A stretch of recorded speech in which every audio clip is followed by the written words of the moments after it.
Hi friends, இந்த வீடியோவில் நம்ம பார்க்க போகிறது வீட்டின் தேவைக்கான கோழி வளர்ப்பின் பார்ட் 2. வாங்க நம்ம வீடியோக்குள்ளே போகலாம். ஃபஸ்ட்டு நம்ம வீட்டில் என்னென்ன கோழிகள் நம்ம வச்சுருக்கோம், அது என்ன ப்ரீட், என்ன டைப் ஆஃப் கோழி, அதை எதுக்கு யூஸ் பண்ணலாம், கறிக்கு மட்டும் யூஸ் பண்ணலாமா இல்லை முட்டைக்கு மட்டும் யூஸ் பண்ணலாமா அப்படின்றத பற்றி நம்ம பார்க்க போகிறோம். இப்போ நம்ம வீட்டில் வச்சுருக்க கோழியை தான் உங்களுக்கு நான் காமிக்க போகிறேன். வாங்க நம்ம வீடியோவை பார்க்கலாம். இது பார்த்திங்கன்னா ஜாதி கோழி அண்ட் அதோட பேர் அந்த சேவல், ஜாதி கோழியோட பேர் அது ஜாதி சேவல்.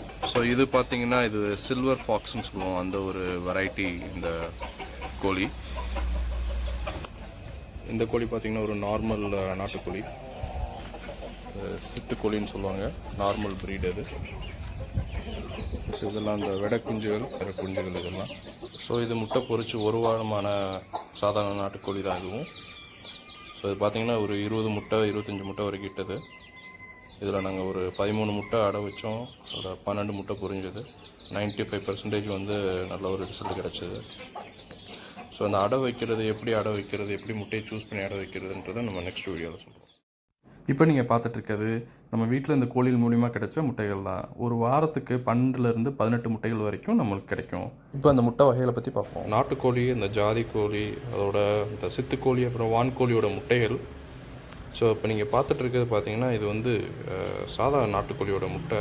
பாருங்கள் நீங்கள் எவ்வளோ சின்னதாக இருக்குது அப்படின்னு சொல்லிட்டு.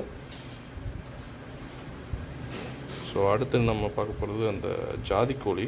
ஸோ அது நம்ம முட்டை பொரிச்சிருந்தது, அதை நம்ம எடுத்து ஃப்ரிட்ஜில் வச்சு நம்ம காமிக்கிறேன்.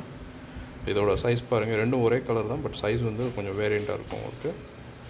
ஸோ அடுத்து பார்த்தீங்க அப்படின்னா இது அந்த சில்வர் ஃபாக்ஸ்னு சொல்லிட்டு ஒரு கோழியை நான் சொல்லியிருந்தேன். ஸோ அந்த கோழியோட எக் இதையும் நம்ம ஃப்ரீசரில் தான் வச்சுருந்தோம். ஸோ இது நம்ம ப்ரூடிங் விட போகிறனால எல்லா எக்ஸுமே நம்ம ஃப்ரீசரில் வச்சுருப்போம். ஸோ அது நல்லா ப்ரௌன், உங்களுக்கு நல்லா தெரியும் டிஃப்ரென்ஸ் எப்படி இருக்குன்னு சொல்லிட்டு.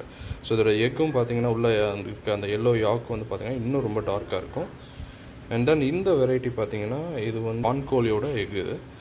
ஸோ இது பாருங்கள் எவ்வளோ நீளமாக புள்ளியாக இருக்குதுன்னு சொல்லிட்டு. ஸோ ப்ரூடிங் பண்ணும்போது நம்ம எல்லா எக்ஸுமே வந்து ஃப்ரீசரில் வச்சுருவோம். அதுக்கப்புறம் தான் வந்து ப்ரூடிங் பண்ணுறதுக்கு ஒரு 24 hours முன்னாடி நம்ம முட்டையை எடுத்து ஃப்ரீசிங்லேருந்து வெளியே வச்சிடணும். அதுக்கப்புறம் நம்ம ப்ரீடிங் போடலாம். வீட்டின் தேவைக்கான கோழி வளர்ப்பு பார்ட் 1 பார்க்காதவங்க லிங்க்கை வந்து டிஸ்கிரிப்ஷனில் கொடுத்துருக்கேன், அதை நீங்கள் பார்த்து தெரிஞ்சுக்கோங்க.